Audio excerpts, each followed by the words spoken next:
Bonjour à tous, Laurence pour Duo Naissance. Alors aujourd'hui, j'aimerais vous faire une vidéo sur les écrans et nos jeunes enfants. Quand je parle de jeunes enfants, je parle bien des 0-6 ans, aussi petits soient-ils. Et quand je parle d'écran, je pense à tous les écrans, que ce soit smartphone, tablette, ordinateur, téléphone, les ordinateurs spécifiques enfants, etc. Alors, je ne voudrais pas revenir sur le débat du est-ce que les écrans sont bons ou pas pour les enfants, parce que je ne dispose pas de toutes les réponses pour vous les transmettre. Je pense qu'il y a plusieurs questions qui se posent et que selon les thématiques, qu'on soit sur le champ de la santé, qu'on soit sur le champ de la sociologie, sur le champ de la pédagogie, de l'éducation, on n'aura pas forcément les mêmes réponses. Très concrètement, on peut s'inquiéter effectivement des questions pour le regard, par rapport aux écrans sur les yeux. Donc là, on a déjà pas mal de réponses du point de vue de la santé. Après, si on regarde d'un point de vue éducatif, effectivement, le contenu est à analyser. Selon le contenu, on peut apprendre des choses positives, apprendre des choses négatives. Et encore, ce négatif et négatif, ça va dépendre de la personne qui choisit, en fonction de ses valeurs, etc. Donc, je n'ai pas envie de mettre en route ces débats. Il y a des gens qui ont creusé la question, et si vous voulez avoir plus d'infos là-dessus, sur l'écran est-il bon ou pas pour les enfants, je vous laisserai éventuellement quelques liens que je vais trouver moi-même. Et après, si vous cherchez, vous en trouverez aussi pas mal. L'objectif de ma vidéo aujourd'hui, ici, ce n'était pas donc ce débat, mais c'était plutôt de vous suggérer quelques, on va dire, dessins animés qui pourraient être intéressants pour les jeunes enfants, si pour vous c'est ok qu'ils regardent les écrans. Donc, je n'incite pas les parents ou futurs parents à mettre leurs enfants devant les écrans. Par contre, je cible notamment ceux qui leur font déjà regarder des choses, qui sont d'accord avec cela. Et en fait, je propose juste quelques contenus qui pédagogiquement me semblent intéressants. Alors, je vous propose par exemple Bob le train, qui peut se trouver en anglais ou en français. En fait, c'est un train, donc en termes de rituel, dans chaque dessin animé qui sont assez courts, quelques minutes à la base. Vous voyez un train qui voyage et alors Bob peut vous présenter les lettres, peut présenter les nombres, peut présenter la ferme. Ça peut se faire en chanson, ça peut se faire juste en histoire. Et dans chaque dessin animé, ils retrouvent le personnage Bob. Donc ils peuvent apprendre les formes, les couleurs, etc. Je précise bien sur la durée. Initialement, ce sont des courtes durées, 3-5 minutes. Si vous tombez sur des compilations, ça peut sembler génial d'un point de vue adulte parce que, super, il n'y a plus besoin de chercher Bob le train. Mais là, par contre, effectivement, d'un point de vue autant santé que éducatif, peut-être que ça atteint une limite d'empiler les Bobs les uns sur les autres. Puisque initialement, les dessins animés qui sont étudiés pour les jeunes enfants prennent en compte aussi le temps pendant lequel ils peuvent rester devant sans trop de dommages collatéraux, on va dire.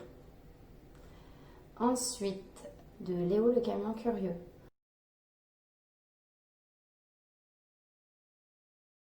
Donc ça, c'est un petit véhicule qui se promène. Il y a une voix off qui demande à ce véhicule d'en assembler d'autres. Selon les dessins animés, donc il assemble des véhicules, il y a un petit peu de scénario. Il peut être dans un contexte comme à la fête foraine, comme être en train de construire des glaces, etc. Mais en fait, l'idée, c'est que l'enfant va associer des objets à des noms et apprendre pas mal de vocabulaire. Derrière, dans Léo le camion curieux, il y a aussi le principe de partage, le principe de solidarité, de faire ensemble. Et donc, en termes de valeurs, ce sont des valeurs qui peuvent être considérées comme assez positives. Après, je vais vous en présenter un troisième pour aujourd'hui, qui lui, c'est vraiment une histoire. Donc, il se passe quelque chose, il y a vraiment des personnages. Les personnages sont humains.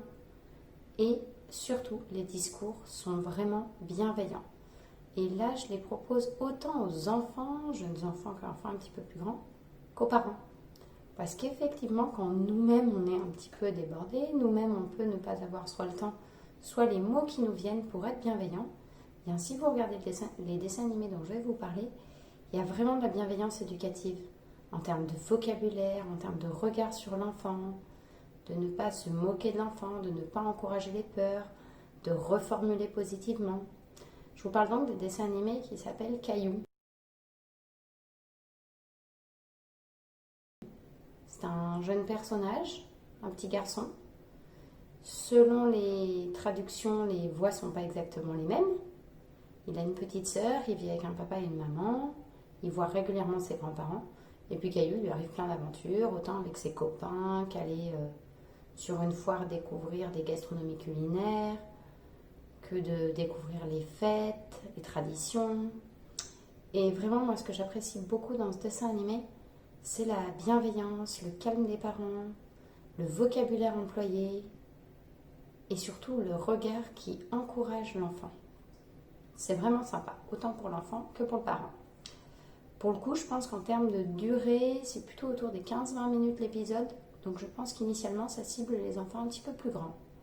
Après, libre à vous de tester les contenus, de les visionner sans vos enfants, premièrement pour savoir ce que vous en pensez, et après de les regarder avec vos enfants ou les enfants sans vous.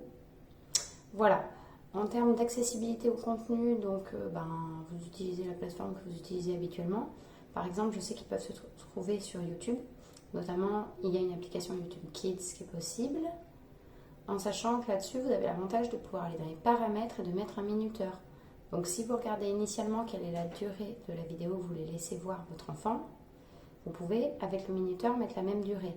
Ce qui vous permet d'être sûr qu'il n'en regardera pas plus. Et après, à la fin de la durée, ça n'interrompt pas brutalement le tout, c'est-à-dire qu'il y a effectivement un message qui dit d'aller chercher un parent pour avoir le droit à plus de temps ou pas.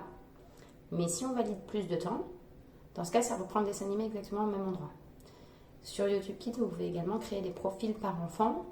Ça peut être sympa, parce que comme ça, vous n'avez pas à rechercher à chaque fois les contenus. La limite de ceci, c'est que même si vous avez sélectionné, vous n'avez pas choisi toutes les vidéos, mais que vous avez choisi que les vidéos qui vous plaisent, il y a toujours un petit dessin qui va vers un lien qu'ils appellent recommandation. Et alors là, pour le coup, votre enfant visionne des vidéos qui correspondent à peu près à vos critères de recherche, mais qui ne sont pas forcément celles que vous avez acceptées ou refusées. C'est pour ça qu'ils le disent bien, ça ne cible pas les très jeunes enfants et que les visionnages devraient se faire tout le temps avec des adultes. Donc à vous de voir, à vous de savoir comment vous allez vous organiser. Voilà, je vous redonne juste les titres. Bob le train, Léo le camion curieux, Caillou. Merci, c'était Laurence pour Duo Naissance. Bonne journée, à bientôt.